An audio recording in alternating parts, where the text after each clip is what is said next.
What is up, everybody? Welcome back to another episode of the 10-7 MMA show.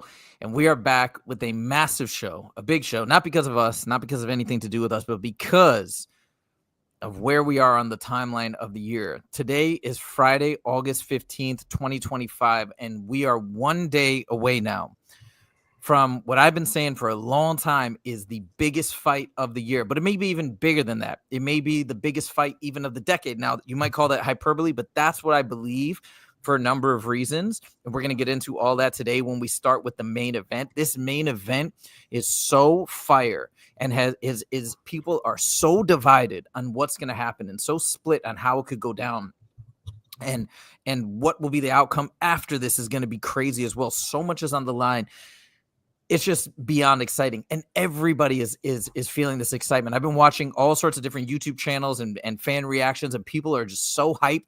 The presser was insane, and barely any trash talking really happened. But the crowd was so amped up, again, primarily because of this main event matchup. So I'm just beyond excited that we are finally here. I remember when this fight got announced back in June, I was like, my God, August is so far away. It's not that far away, but it feels so far away. And now we are here, finally. Justin, how are you feeling 1 day away from UFC 319? Been watching a lot of stuff on it, man, and the closer this fight gets, the more excited I'm about it. I know you've been this excited since the announcement. Actually, you were excited even before the announcement, but yes, the fight's grown on me. Did my final video yesterday of my thoughts going into this fight. I'm really excited, man. The question everyone's asking, and I'm kind of annoyed with is like, can DDP stop Khamzat's takedowns? That's not the question to be asked. It's can he get up after he gets taken down? And that's what I'm really excited to find out. This is exactly what DDP has said. This is exactly what so many other folks have said as well. Is like, you can't think that you're just going to try and avoid the takedown, have good takedown defense. You just have to accept that that's a high probability that he's going to get taken down. But that's exactly what DDP says. He says, yeah, I'll get taken down. That's normal. It's not about that. I've heard him say that in multiple interviews. He's like, but you get taken down all the time. You just got to get back up and keep fighting. So we're going to see how it unfolds, but the exact way it's going to unfold is still such a mystery. Tehran, what's up? He says, what's up, boys? Watching you guys via the hospital. What happened? Tehran, let us know what happened. Did you get injured in training or something? What's going on? Now, just to give you guys a heads up, I am in Chicago. Okay. I got here yesterday and I got a pretty cool view of the downtown area outside my window. I'm staying near Millennium Park. For those of you guys who don't know, I used to live in Chicago. I went to law school out here, and I'm pretty close to the area where I lived. I used to live in Streeterville. I'm more in, as I mentioned, Millennium Park, which is a couple miles away or a mile away or something. But I'm back where I used to live, which is a really cool feeling. And now, not only that, it's one of my favorite cities on the planet. And now I get to watch the best fight card in Chicago. It's just everything is just so exciting. I cannot wait. So we got a lot to talk about in this fight in the lead up. Now, something that's breaking news today, not exactly breaking news, but something that happened today. And I see Tehran there. He said he strained his neck working out at the gym. That sucks, but hopefully you'll be better by tomorrow and you can still enjoy this fight, but that's a bummer. One of the things I wanted to start off the show with, Justin, was weigh-ins. Weigh-ins happened today, and all I think Khamzat fans and UFC fans were waiting with bated breath to see how people showed up for the weigh-ins, but specifically Khamzat Chimaev, because if you guys remember against the Robert Whittaker fight, Khamzat was the last guy to weigh in, and that it had people really worried, and he weighed in at 186, and it was a whole thing, and he later said, hey, I had the time, so, there's a miscommunication about the time, but people were concerned, because obviously there's been weight mishaps in the past with Khamzat Chimaev. This time, he weighed in first, which I was not expecting, but here's the weird part. Okay, and DDP, I think, was one of the last people to weigh in, if not the very last. I don't know what that means exactly, but here's the thing that is weird. Khamzat weighed in. Did you hear about this? No. He weighed in at 183 pounds, 2 pounds below championship weight. So I got to tell you, man, that was really bizarre to me. Like, why would anybody go through that and deplete themselves an extra 2 pounds and then show up? Justin, can I hear your first reaction in response to this? Oh, man, it's just trying to maybe play mental warfare, show how good his camp went, show how good his diet went. I don't think that if he had a hard cut, you're not going to sacrifice those extra 2 pounds. You're going to make it 186, or no, have to be 185 on the dot because it's a championship fight. But coming 2 pounds under, he's just trying to show how dialed in he was for this fight, Cam. That's the only reason you would ever do that. It was crazy. 183 and first to go. But the other weird thing was he stripped off his boxers. Like, he went naked. He obviously didn't need to do that. Maybe if he had the shorts on, it would have been 183.5 or 184 or something like that. But yeah, it was pretty wild. So, okay, so maybe it's a positive sign. I was just so thrown off by that I didn't know what to make of it.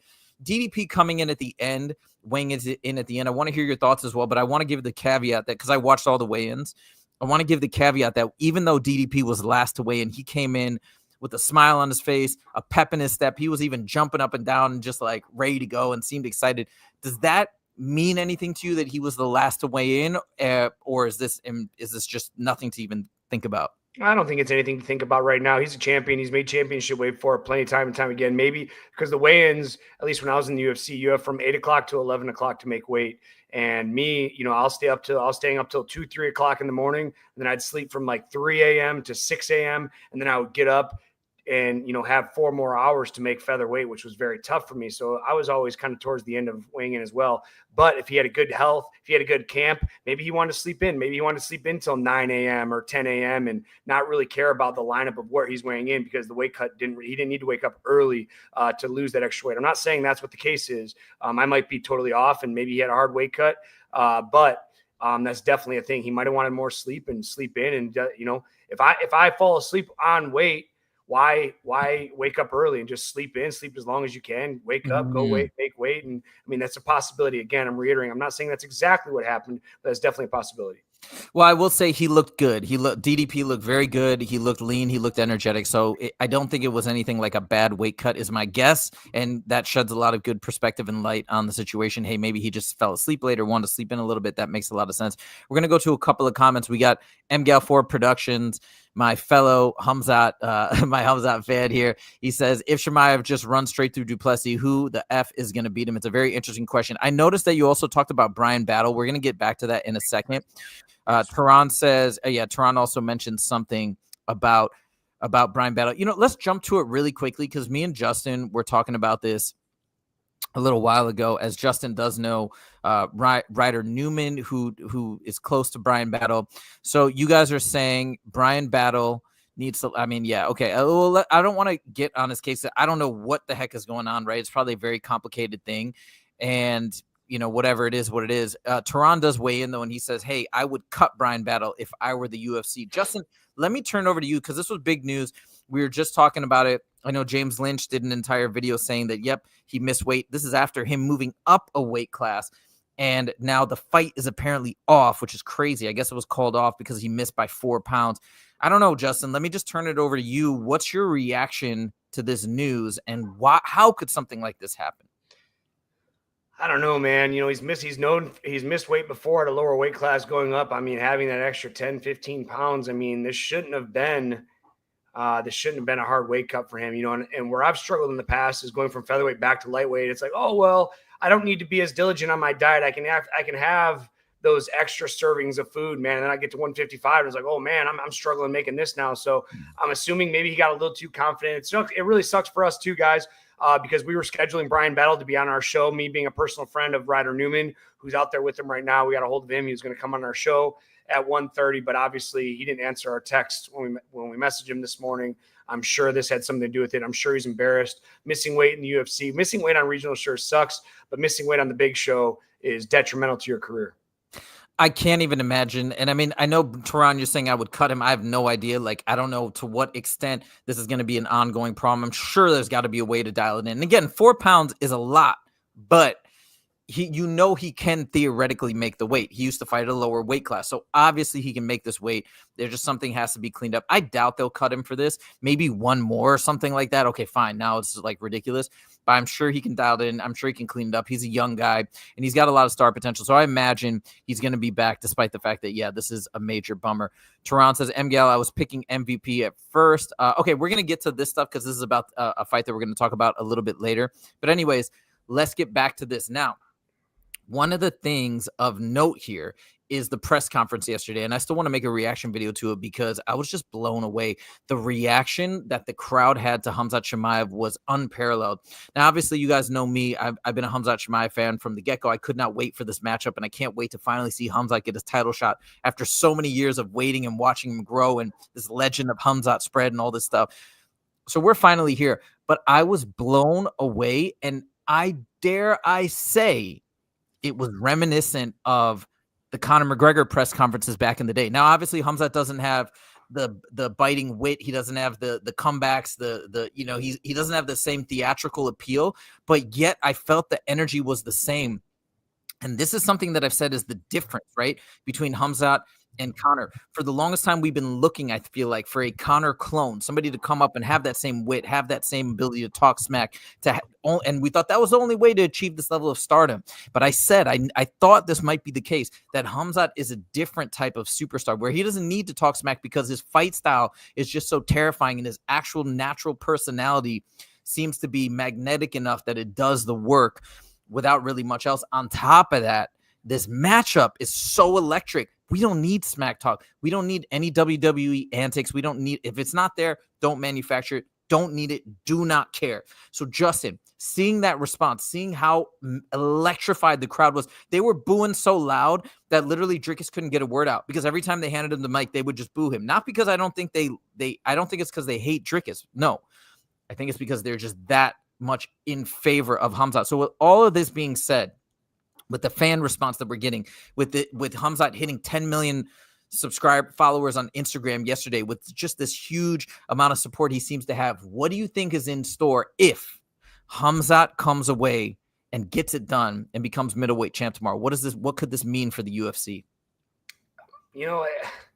It's expected though. So, if he wins, is anybody really going to be that surprised? I mean, he's supposed to win. He's a 2-1 favorite. Like he's over a 2-1 favorite. I think we're all anticipating him to be. I think the bigger story is what happens in the division if somehow DDP pulls off another upset. I think that's a more important question. I mean, when you have a guy like Khamzat that everyone expects to win, including me, like I expect Khamzat to win. I just have this. I'm rooting for the underdog in these situations, So. I don't think much is really going to happen to the UFC because it's expected. They think this is a soft serve fight again, being a 2-1 favorite going against the champion. Now, if he was the challenger or if he was the champion and being a 2-1 favorite, that's expected. Your champion is supposed to be the favorite, but coming in as the challenger, never fighting in a 5-round or never going into a 5-round. I don't know. Has he fought in a 5-round fight before? Technically against Robert Whittaker. But he's never went past the second or third round. No, he never gone past the third round. Yeah. Never gone past the third round. Yeah, he did a decision with Gilbert Burns. So, the real question is what happens to the UFC if DDP gets in there and does the unthinkable? I think that's a more important question than if Khamzat does. I understand what you're saying from the drama aspect because the odds are the way they are, but I'm going to push back on a couple of things. So, number one, even though the odds are set up that way, I've listened to a lot of people try and predict this fight, and I gotta believe that I feel like more people are picking DDP over Khamzat. And I'm talking about professional fighters. James Lynch does that breakdown. I think it was like 20-19 in favor of DDP. I've heard a lot of other fighters like Mighty Mouse, great mind in the sport, even Robert Whittaker, who's fought both of them. They're all picking DDP. So even though the odds are slated that way, I don't know if that's the sentiment in the fighter community, which makes it very interesting. Okay, the other thing is, yes, fine, you can say that Khamzat is predicted to win, and maybe it'll be more of an upset if DDP gets it. But if you look at the momentum and the fandom behind Khamzat versus the fandom behind DDP, like if we go back to Conor when he was on the rise, right? Let's say, even though it would have been I don't know what it wasn't. It was actually the upset that Conor beat Aldo. Okay. But let's say it was reversed. I still think it would have been way bigger for the UFC, obviously, if Conor won, just because of the fan sentiment behind him and how much people were rooting for him and all this stuff. And Conor was a bit polarizing. Khamzat's a bit polarizing too. There are a lot of people, even in our chat, that hate Khamzat with a passion. So to me, Khamzat's coming in with a way higher level, actually, just based on social media numbers, but a higher level of fame than Conor, a ton of momentum. So even though, let's say he's favored to win, which I believe he is, I think crossing that goal line and then actually now becoming a champ, I think it's going to be gasoline on an already raging fire. And the last thing I'll say is why I do think this is a massive deal for the UFC is because we have to be honest. As big as the brand is, we come for the fighters in the brand. That's what makes the sport exciting. And what grew the sport initially exponentially was Conor McGregor, another star stepping up to the plate like a Khamzat Chimaev, or even Alex Pereira was getting to those levels, and Islam Makhachev, all these other guys. But really, Khamzat Chimaev seemed to have an electric following. Somebody like this, of this magnitude, now stepping up to the plate and having the actual belt and being at the top of the sport. And with the Paramount, like I just think the UFC is about to go to the moon and beyond, which is very exciting to me. And Justin, before I turn it back over to you, let me just read a couple comments. We got Big Ankh MMA back in the mix. He says, what's good? He's talking about Brian Battle. We'll come back to Brian Battle if we have time at the end. We also have Jake Furman back in the mix. He goes, Khamzat is supposed to win, but all high-profile analysts and fighters are picking him, so he almost doesn't feel like a picking DDP, you mean? Yeah, exactly. That's what I'm saying. So many high-level analysts and fighters who I really listen to a lot of times. It's making me nervous, actually. But a lot of them are actually picking DDP, which is crazy. Not Laura Sanko, not Dean Thomas. They're both picking Khamzat. A lot of folks are picking Khamzat. But yeah, exactly. Jake Furman clarified. Yeah, they're picking DDP. So that's why I think it's crazy. I don't know. This whole thing is bonkers to me. Justin, your excitement level for this main event. I know you're also very excited for Islam versus JDM, some other fights this year. Is it kind of on par with these other fights, or do you put DDP versus Khamzat at a level above? Because I know I do. Yeah, I definitely know you do, and I can understand why you do. And I understand why everyone is. That's why we had the vote on our channel. We had so many votes. But the problem I have with Khamzat, and I like him as a fighter, I think he's tough as nails, is, okay, let's say he goes in there and does what he's supposed to do. He's supposed to win. He goes in there. Now he's the champ. How long do we have to wait for a defense? Is it going to be another year? Because, if you guys watch my breakdown of how I think the fight, what's going to happen, my final thoughts on the fight, it's his inactivity has drew me away from him. He came onto the scene. He fought 3 times in 1 year. And I was like, wow, here we go. And then he had 4 fight cancellations. Then he fought once. Then he had another fight cancellation. Then he fought once. Then he fought one. And then it was another year before he comes out. So is he going to hold the belt up for one fight a year? He needs to get more active. Dricus, on the other hand, staying relevant, fighting at least twice a year. This is his 2nd fight a year. This is Khamzat's 2nd fight of the year. But, in your opinion, do you think that he's going to start stepping up and ramping up some wins? Because how can we consider him one of the greatest of all time if he only fights once a year and then he gets 3 or 4 title defenses, when you have someone like Demetrius Johnson, who had 11 title defenses? You had Anderson Silva, who had 16 in a row title defenses. How can we compare Khamzat to these all-time greats when he's only going to fight once a year? And he only talks about fighting for a couple more years. So if he only fights for 2 more years, is he going to win the belt and have 2 defenses? And then everyone's like, oh, he's the greatest of all time. We can't put him in the GOAT situation until he gets these long runs of wins. And I know he's 14-0, he's 8-0 in the UFC, which is incredible. But being the champion, Demetrius Johnson defended the belt 11 times. Anderson Silva, I don't know if he had 16 defenses in a row, but he had something incredible. And I know that this can solidify him as one of all the greats. But again, is it going to be till mid 2026, late 2026 till he defends it? These are all the questions that I'm concerned about with Khamzat winning the belt. Okay, so let me go in somewhat of reverse order if I can keep track of everything you raised. So number one, when you talk about reaching the levels of some of these other guys, I don't know if it's realistic or highly probable to get up into that category of like 10 defenses or 12 defenses anymore, because I think the skill set has leveled out so much that there's such a big variable of unpredictability that is just going to be in there when you have multiple title defenses. I think Anderson Silva, not to take away anything from him, but I think he was leaps and bounds ahead of the competition just because he leveled up so much comparatively. So that's the first thing I want to say. I don't know if that's ever going to be realistic. Do I think Khamzat is one of the few guys that has a chance to have some sort of crazy legacy like that? I actually do. But now let's go to this next part, which you talked about, inactivity. I do not believe inactivity is going to be an issue. The truth, we shall see. I can't say 100%, but I'll tell you what, Dana White was asked exactly that. Do you think Khamzat would be a bad champion because of inactivity? Exactly what Dean Thomas said. And he just looked straight in the camera and goes, no. So that's Dana White weighing in. Also, Daniel Cormier actually weighed in on this as well. They were asked this on the weigh-in show this morning. Everybody disagreed and said, nope, he's going to be a phenomenal champion. We disagree with Dean Thomas on the inactivity statement, because what Daniel Cormier says is one of the things leading up to that's causing the inactivity was the visa issues. That severely limited the amount of places he could fight. Those have obviously been resolved now that he's in the U.S. So that's one factor. The other thing is you mentioned that he had like 3 fight cancellations in a row and then 4. had another fight, 4, including everything. But those 3 fight cancellations, you have to be real when you bring those up. What that was is the first fight cancellation was actually Leon Edwards. Leon Edwards tested positive. Then Khamzat also got it during COVID. When you COVID. This is during the pandemic, so it's not even a pullout. Leon Edwards was not even. You couldn't fight if you tested positive. It's not like, oh, I'll fight through it. Nope, you were cut off. You were quarantined. It was out. Then Khamzat got it, and then he had complications. Those 3 fight cancellations. The first one was Leon Edwards. The other 2 was basically one and the same because the fight was scheduled for January, and he had symptoms. Then he got really sick. They tried to make it for March, but he just hadn't recovered. If you remember, he had to retire. So that's all lumped together in one just like crazy freak occurrence of long COVID. Then the other one, he got sick again. Since then, he had thyroid surgery, had half of his thyroid removed, and has recovered since. And so far, the health issues seem to be under control, and now he's training correctly, etc. So those 2 main culprits, right? We're talking about visa issues as well as potential health issues. I'm hoping and I'm knocking on wood that they're no longer available. Last thing I'm going to say is Khamzat himself said after this fight, he wants to fight in October in Abu Dhabi. Now, that's what he says.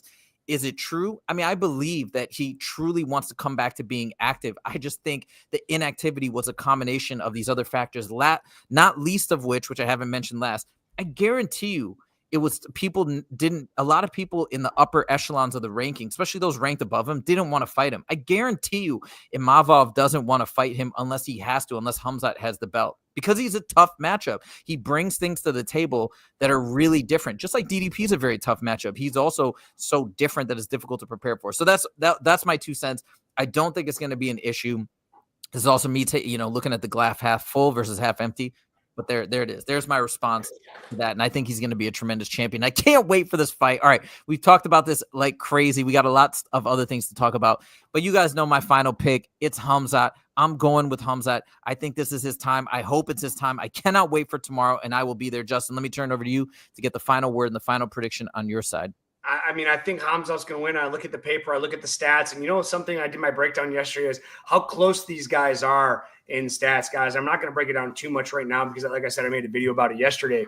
But I mean, they're like 1 inch height difference, 1 inch reach difference. One of the biggest stat that I saw that was a discrepancy was Khamzat's average fight time is 6 minutes. When you look at DDP's, his is like 13 and a half to 14 minutes. So, I mean, that could play a factor. Like I said, I think from all the paperwork and all the stats, Khamzat should win this, become the champion. But something in my gut says that DDP is going to pull off the unthinkable. Okay, guys, we shall see. We are 1 day away. Actually, we're getting close to the 24-hour mark in terms of when the event opens. I got an email today from Ticketmaster saying the doors open at 4:30. I probably won't go to like around 6. But I do want to catch some of the prelims because we got some crazy fights on there. Really, really good fights. Chase Hooper is one in particular, but there's another guy that we're going to talk about at the end of the show that I can't wait to see. All right, let's move it on to the co-main event. Now, these guys, it was very interesting at the presser yesterday. Aaron Pico got booed, and he got booed badly at the presser, which I was shocked by. But the explanation, the reason why, and Lerone Murphy on the other side got cheered. And I don't even think Lerone Murphy has that big of a fan following just yet. He's on his way up. He's tremendous, undefeated, and a really fun fight style, really great fighter. But I was surprised. And the reason people believe were booing Aaron Pico is because as of late, we've had a lot of Bellator fighters coming into the organization, coming into the UFC and having lackluster debuts. I think that's why they were booing Aaron Pico. I still believe Pico is going to pull this off and get the job done. And I'm very excited, especially with his accolades, all the people he's trained with. So this fight excites me. Justin, let me turn it over to you.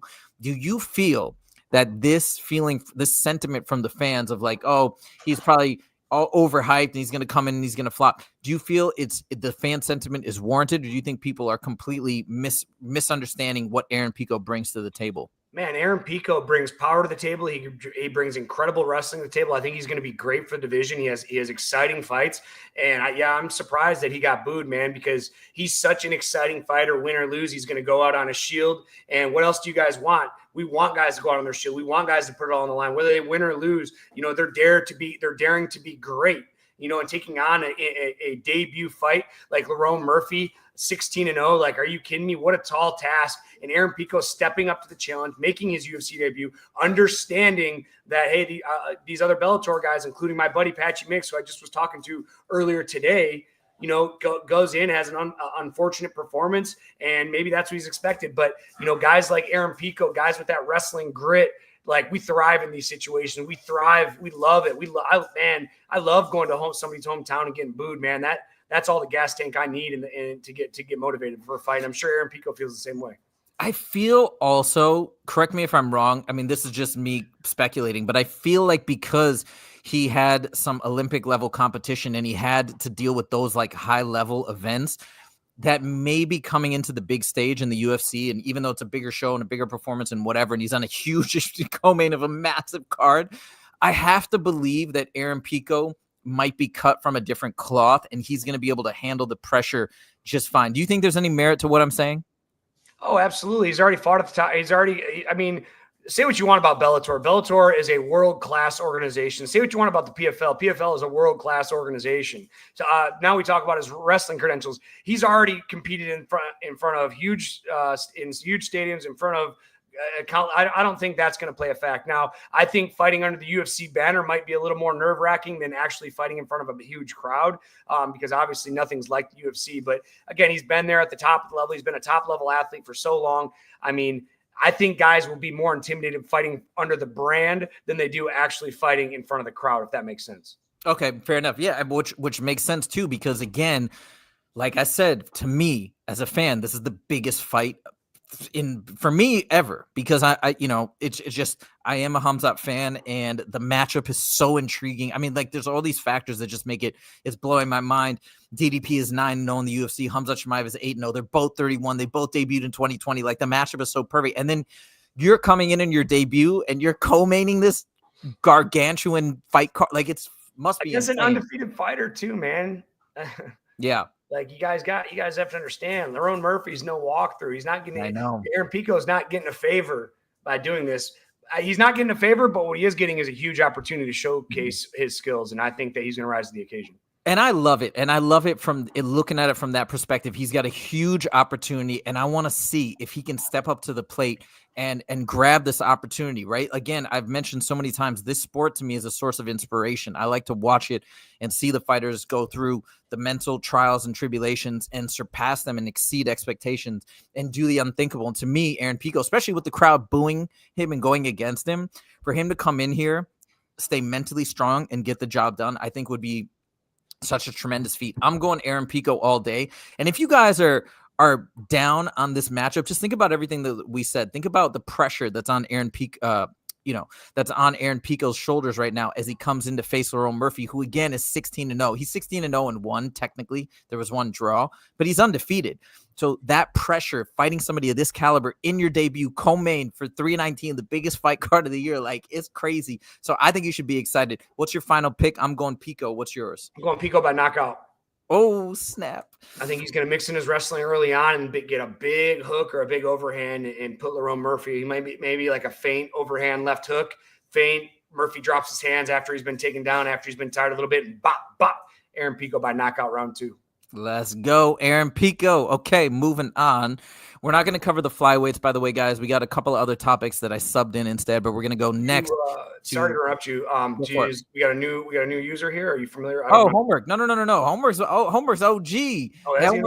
Homework's down with the Khamzat Chimaev fan base. He says, and new. Let's go, Homework. What's up? Welcome back. Jake Furman says, let's go, Homework. That's 100. He's on board with me too. Jake Furman is another fellow massive Khamzat Chimaev fan.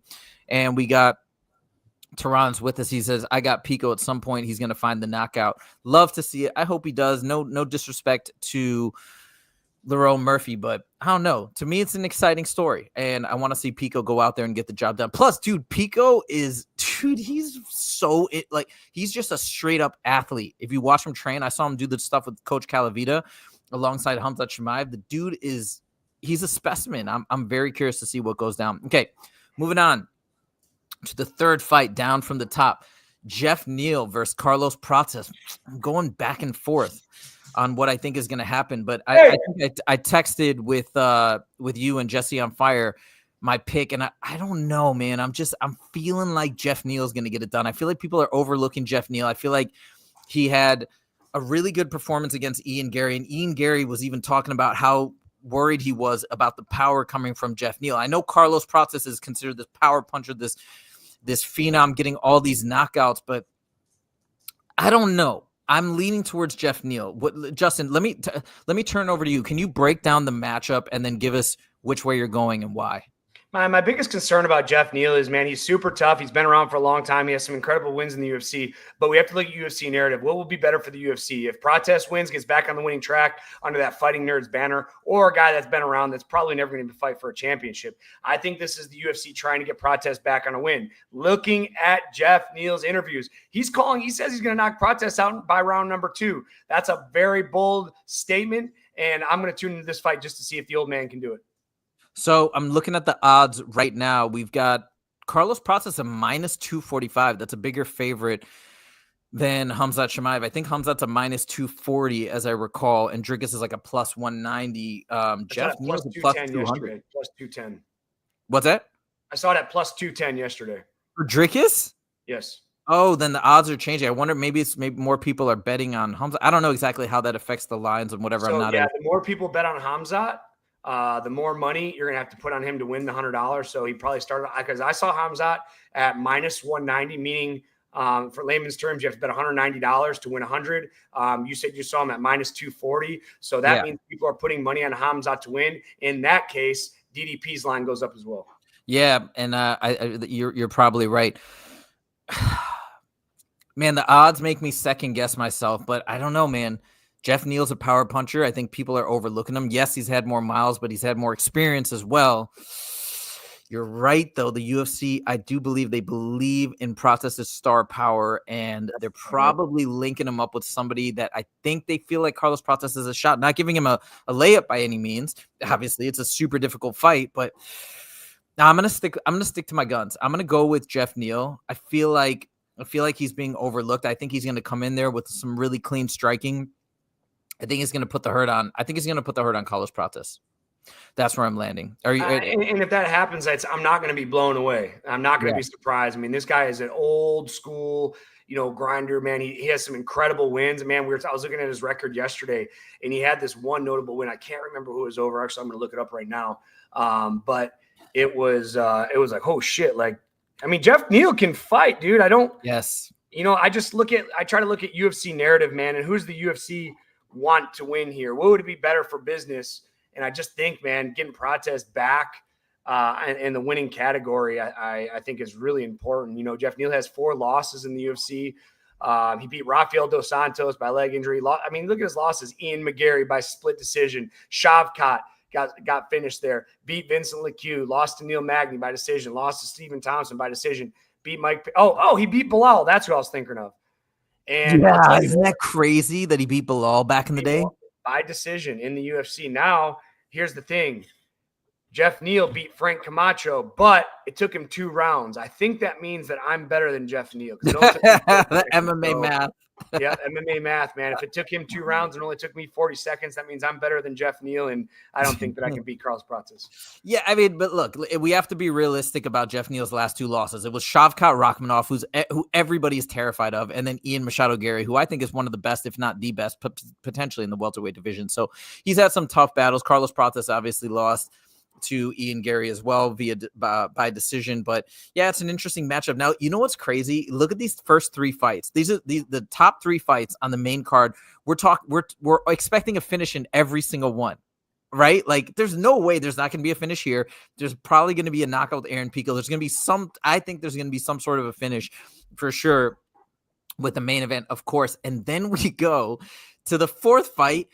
I think there's going to be a finish here. I mean, I can't say for sure. Cannonier is super tough, so maybe MVP isn't going to be able to have his way with him and get some crazy knockout. But either way, this fight's going to be crazy. So the top 4 fights are mind-blowing, right? Just to speak to the power and the amazingness of this main card. But anyways, let's talk about Cannonier versus MVP. I think I was leaning last time we talked, if I remember correctly, on Monday. I was leaning back towards Cannonier because the way that you explained the correct game plan for Cannonier just made me think, It's not going to be that difficult for him to execute. He's probably a little bit bigger than MVP is my guess, because I don't think Cannonier could ever make welterweight. I think MVP could. MVP's got the height advantage, but yeah, I don't know that. And we've seen MVP really, really struggle against reasonable, very decent grappling. So I was leaning that way, but I don't know, man. I'm now going back the other way. I just feel like MVP is going to have worked on enough things coming into this fight and since his last fight, and he's dynamic and creative enough that Cannonier is not going to come in properly prepared for him, because it's almost an impossible task. I'm going back towards MVP. All right, let me turn it back over to you. What do you think? I'm not changing my pick, man. I think MVP is great. I think he's great for the UFC. I think he's exciting. But Ian Machado, Gary Lowe showed the foundation, showed the blueprint of how to beat him. Ian Machado is not known for his grappling. Ian Machado is not known for his wrestling. And he went in there and put on a clinic with MVP. If I'm in Cannonier's corner, we have to replicate that. Cannonier's so big and so strong. I think he's going to have a size advantage. I think he's going to have a strength advantage. I think he's going to have a wrestling advantage. I think he's going to have a grappling advantage. Now, if Cannonier wants to go out there and be like, hey, let me stand toe-to-toe with this guy, MVP can knock him out. And MVP can knock him out if you can catch him coming in. If Cannonier's sloppy with his takedowns, just driving in, we've seen MVP do it before. If MVP wins this fight, it's going to be by knockout, but I have Cannonier winning by decision. Okay, fair point. And I want to walk it back, though, a little bit. I'm looking at Jared Cannonier's record right now. So let me ask you a question. And this, I'm not saying this is definitive. This is not definitive about like his grappling skills or lack thereof. But let me ask you a question. How many submissions do you think Jared Cannonier has on his record? I'll find out here in a second. Not many. He's not known for submission, but I think just from his size and strength, once he gets on MVP, that MVP is not going to be able to get up. No, that's fair. And I was just asking for fun, and I'll tell you the answer. I'm not sure. He's had one submission win. That was when he was 5-0. That was not since 2013 has he had a submission victory. Everything else has either been a decision or a KO or a TKO. Isn't that wild? So not one submission. Again, that doesn't necessarily mean he's not going to be able to have his way with MVP in terms of size and strength and grappling and whatever. But it does make me think that this is not something that is usually a massive part of his game plan. I mean, even Kevin Holland, who's not known as a submission artist, has recent submissions. But like back in 2013, that's crazy. Does that sway you in any way or no? No. Okay. You want to hear something? Here's another crazy statistic. Okay. Because like I said, I think Cannonier is going to take him down and just be able to hold him down for ground and pound. I don't think MVP is going to get up. But going back to Neal Prates, I'm on Tapology right now. As you guys know, I love using Tapology. I think it's just an incredible site. It has so much information right there. They have 5,500 picks, and 92% of them have Prates winning the fight, or 91% have Prates winning the fight, and 81% of those votes are by knockout. Well, I mean, Prates, that's what people know about Prates, man. He's that knockout artist. Prates is very interesting because he's got, I think people, you are the expert here, so correct me if I'm wrong, but people I've heard a lot of times talk about the ability to knock somebody out. It's not just strength. It's not raw strength necessarily. It's that calmness. It's that looseness. It's that the ability to really turn your body into a whip as opposed to just like muscling through the shot.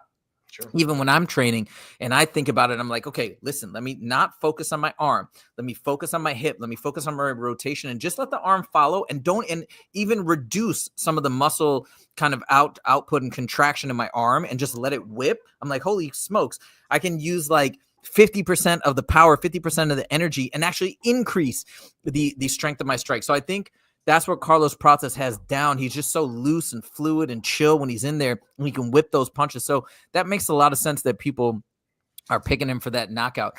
We got a couple comments here. By the way, Tehran's with me with the Neal by knockout, but he also says Cannonier is going to get in the face of MVP and knock him out. He already said in the interview he's going to push the pace and put pressure on MVP as soon as the fight starts. I believe Cannonier finds that chance. So Tehran is in line with you, in sync with you, Justin. I guess we shall see how it goes. Okay. I got one more piece on that one. Go for it. So I'm looking at Cannonier again. Tapology, guys, one of my favorite resources. I use them in all my videos. Cannonier is actually the underdog. Then MVP is a minus 200 favorite. When they took it to, either did I. When they took it to the Tapology community picks, 5,500 votes, 81% have Page winning this fight. 85 of that 81% have by decision. I was way off, but I'm still sticking with Cannonier. I think Cannonier is going to get in his face and put him up against the fence and try and grind out a decision here. Okay, the odds are interesting. I wasn't expecting that. When it comes to the fan votes, though, I also feel like that's massively going to be somewhat impacted by bias because MVP is exciting. He's interesting. He's cool. He's like, you know what I mean? He has crazy highlight knockout. So and Cannonier, even though I like him, but he doesn't have that same star power, that oomph in terms of his personality. So I do think that's slightly going to sway somewhat, but the odds does surprise me. I thought that Cannonier was going to be favored, but that makes it just all the more exciting. Okay, Matthew is back in the mix. He says, "What's up, everybody? Welcome back, Matthew. Welcome to the show. Come on. It's good to have people here on the precipice of, to me, one of the biggest UFC events. Can I say ever? Is that crazy? Am I a crazy person to say that? But that's how I feel right now. Okay, now we got some non-UFC 319 things to cover, and I want to talk to you about this in particular, okay? Because you obviously train at Extreme Couture. You train with alongside Francis Ngannou, who trains with Eric Nixick. And this was kind of a big story that we didn't cover. But Dakota Ditcheva, okay, I've made videos about her. She's unbelievable. She fought at PFL Africa. She was the co-main event. I really feel like she stole the show. She had an amazing victory. She improves her undefeated streak. And the crowd went wild there. But if you guys remember, PFL Africa, this began when Francis Ngannou went to the PFL and said, part of me coming here, I want to get MMA going in Africa. I think he wanted to be like the chairperson or something of PFL Africa or whatever. Basically, he was asking for this to begin. PFL said, yes, we're down. They signed him to an amazing contract. He got like $10 million for the fight in PFL. He also got an open-ended contract where he could take boxing matches with the likes of Tyson Fury and Anthony Joshua, which just led to Francis Ngannou just absolutely dominating. But again, one of the things that Francis insisted upon was PFL Africa. They have the event, and he doesn't show up. Don Davis goes on the record and said he was extremely disappointed that Francis Ngannou didn't show up. Okay, I heard Jesse on Fire. I heard the Weighing In podcast talk about Francis not showing up and say they also felt like that was a huge miss, and they were shocked. Hey, you're pushing for this so much. You're saying it's so important to you, and then you don't show up when they finally do the event. Even Jesse on Fire weighed in as one of his videos, being like, I don't even understand how you could do that. You push for this. They were building it around kind of you and your presence and your insistence upon it and your star power and whatever, and then you don't show up. And he was kind of getting on Francis his case a little bit for what seems to be a lack of professionalism. Now, on the other side, let me play devil's advocate here, because I don't know Francis personally, but I know he's had to deal with a ton of personal tragedy recently, with his child passing, with this other motorcycle incident. So I could see, Justin, as all of the personal debilitating events that have happened for him just to not be in the mental space. And I could see that being a potential justifiable reason, is like he just couldn't do it. Something else he was just overcome with different things. I wanted to turn it over to you on this. I don't believe you have any inside information, but I just want to get your thoughts. Francis missing this. Are you on the side with the Weighing In podcast, some of the other guys, and being like, wow, yeah, I'm kind of surprised. Like, I think he should have showed up. Or are you more on the side of, no, I know Francis. He is a man of his word. He would normally come here if everything was even in reasonable situations. Even if things were a little bad, he would still show up. But things are so bad, probably, that I give him a pass here. What do you think? Him being a teammate of mine, and him, I don't want to, harp too much on him, but last time I did this, I got in a lot of trouble for it, but I don't really give a fuck. Like, I mean, if Eric or Francis have a problem with me saying this, that's their problem, not my problem. But as a professional, here's the thing. Francis has been in the gym. I've seen him training in the gym. I've talked to him actually, just at, nothing deep or anything. Hey man, just how you doing? I hope everything's all well. And he's smiling at the gym. He's fine, regardless if he's in a mental lapse right now of going through hardship. From a business standpoint, sometimes you got to show up. And when you are pushing for this event and you're getting paid as much money as you are, you can be pissed at your boss. You can be pissed at a situation. You can be upset, with things going on. But as a professional, as a businessman, sometimes you have obligations. And this was an obligation that he should have shown up for regardless. That's kind of how I feel. Again, I don't want to be too, because also there could have been like there could be a reason. Maybe he was planning to go and something so important to him personally popped up at the last minute that he had to bow out. I feel like, though, if that was the case, Don Davis would have been like, we were really disappointed, but something urgent came up. So we understand we were really disappointed. But Francis released a statement. He said he wished he could be, you know what I mean?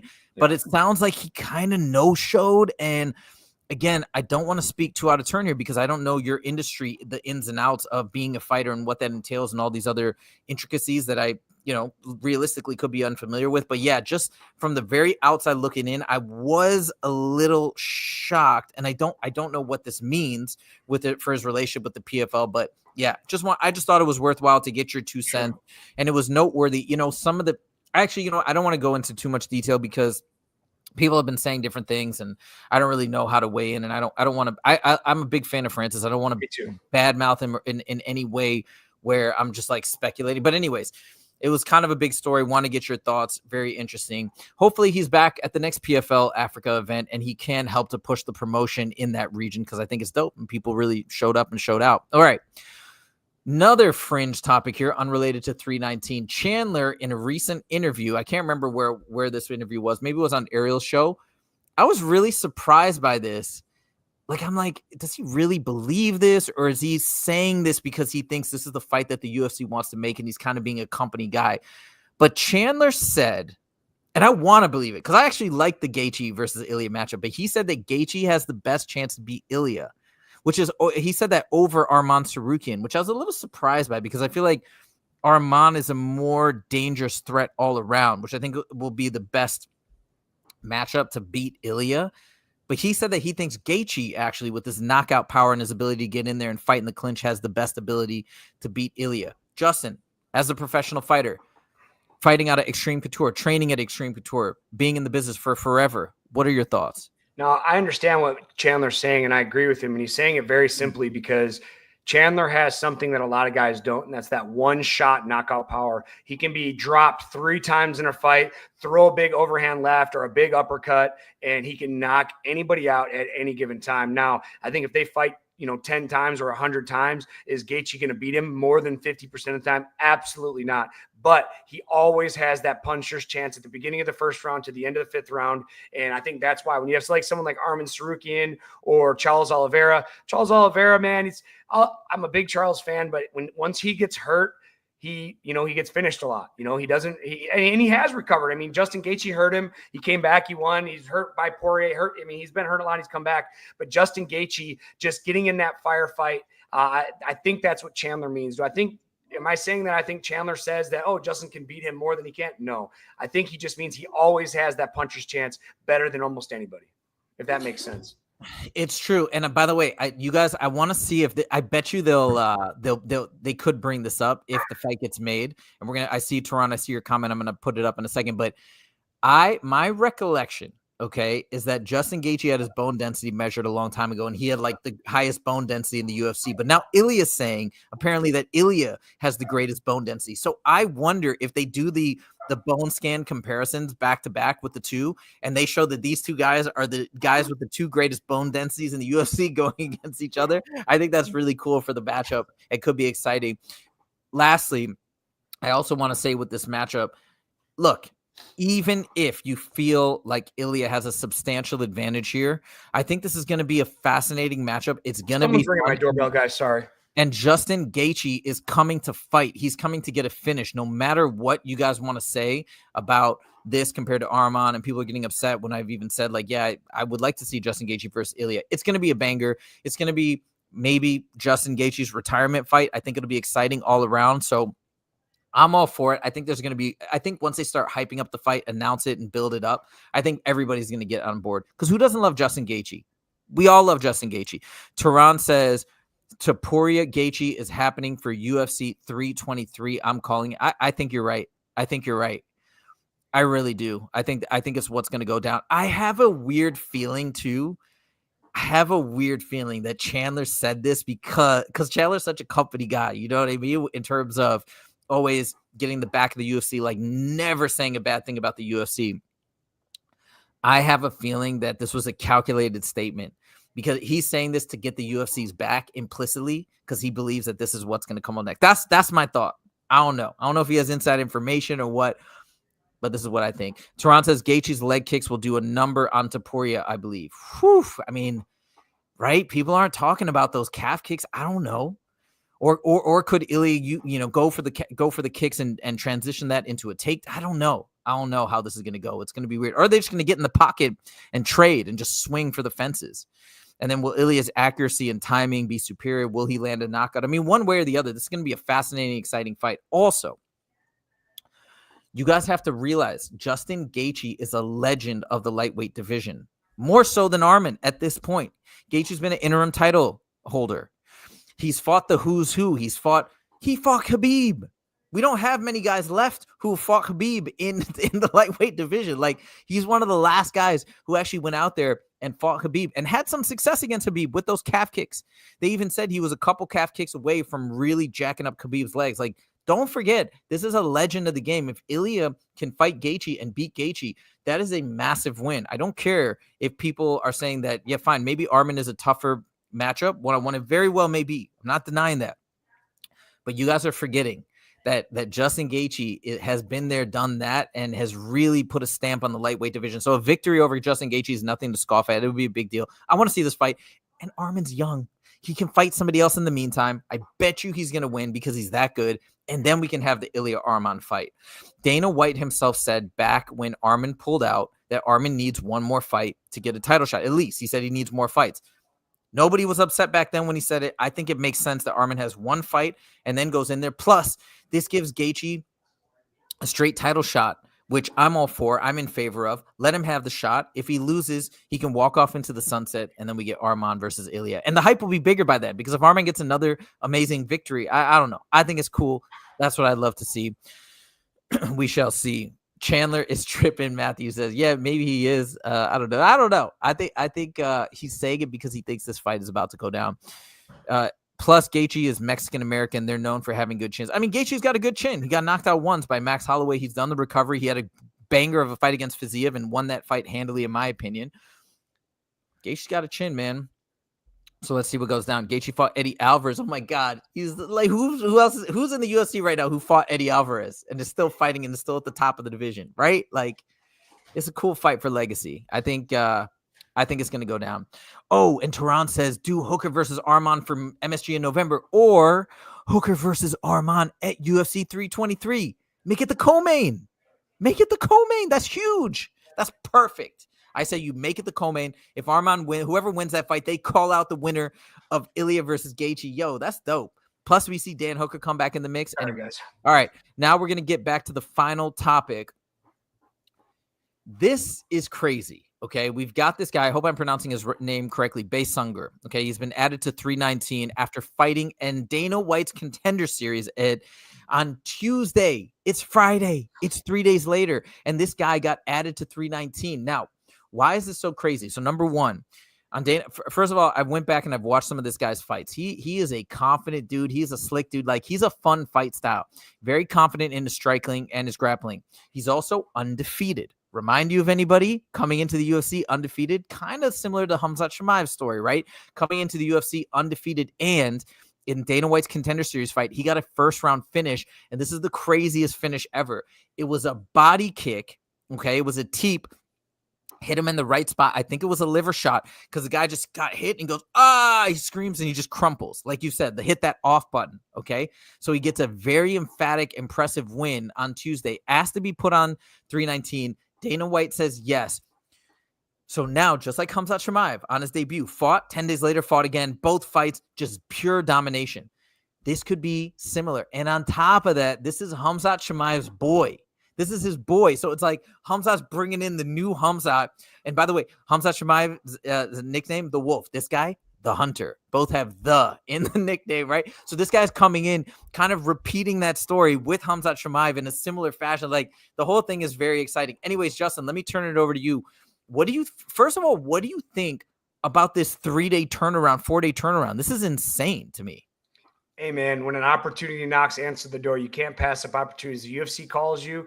If you turn down an opportunity, there's too many fighters out there that will take the opportunity. So I'm not surprised. There's some guys at the gym right now, and I don't want to mention their names. There's two of them off the top of my head who got a call from the UFC to fight on short notice. They both turned it down, and they never got a call ever again. And they will end their career not fighting in the UFC because of it. So this guy talked a big game about how he'll show up anytime, anywhere. I can relate. I did the same thing. I showed up on 3-day notice twice in my UFC stint. And, it's what you got to do. There's nothing surprising about this. A true fighter shows up and fights when they're called. And he got called, and he's showing up, and I have nothing but respect to him. Now, to follow through and compare him to Khamzat, that's a very bold statement. And a lot needs to happen for me to even put him in that kind of category. For sure. I'm totally with you. I think Khamzat's rise, like the way he got those 2 victories, like just complete 10 days apart. 10 days apart, absorbing 2 strikes total in those 2 fights, something ridiculous like that. And then going on to have 4 victories in the UFC, only absorbing 2 strikes. Like that was unheard of and unprecedented. Again, not saying it's going to come close to exactly the lore that surrounded Khamzat at the beginning, but it is interesting that he's boys with Khamzat and is kind of following somewhat of a similar blueprint. Like it's pretty wild. Donald Gage, we haven't seen you in a while. What's up, dude? Welcome back. He says, I'm just saying, look for Khamzat to win by uppercut in the first 3 rounds, probably second. Uppercut. That's how Khamzat beat Ikram Aliskerov, which is very interesting. I like the pick. I haven't heard that really. I've heard people think that Khamzat could get a knockout, could clip him, maybe with an overhand right or something, a shot similar that he had against GM3. But who knows? Who knows what Khamzat has been working on in terms of the striking department? By the way, Tehran says the co-main for 323 is supposed to be Pantoja versus Josh Van. If that's the case, that's a cool co-main, but fine. Make Dan Hooker versus Arman Sarukian as the 3rd fight on the main card, right? 3rd fight, then you have 2 championship fights. What a way to end December of, or whatever, to end the year of 2025. Anyways, guys, that's it for the show. That's it for our 7 topics. Moving on as we go on to tomorrow, okay? As we close out the show. I'm shaking. I'm shaking right now. We've got 323 coming up. Sorry, 323. 319 coming up tomorrow. It's starting in just about 24 hours. That's when the doors open. I cannot wait. I am on the edge of my seat. I want to see how this fight goes down. Yes, I'm picking Khamzat Chimaev, but what makes this main event so incredibly gripping is that people are really divided. Actually, even though the odds are favoring Khamzat, I swear I've heard more analysts and professional fighters pick DDP, which means opinions are truly split. And we don't know how this is going to go. I made another video earlier today. Check it out if you get a chance, about DDP's and his toughness being his secret weapon. I do believe that the toughness and his ability to fight through pain and adversity and have enough skills in every department to withstand an onslaught is what makes him such a formidable opponent. It's just, is it going to be enough to go up against Khamzat's, like, the differential in terms of the ground skills and maybe some of the other things that we see? I just don't know, and I want to see, and I can't wait. And lastly, what is in store if we do finally see Khamzat get that belt? What will that mean for the brand of the UFC as a whole, for Khamzat star power? I mean, like, all of these things are about to be answered. These are all questions I've thought of in my mind. We shall see, man. Justin, are you also at a 10 of 10 for excitement?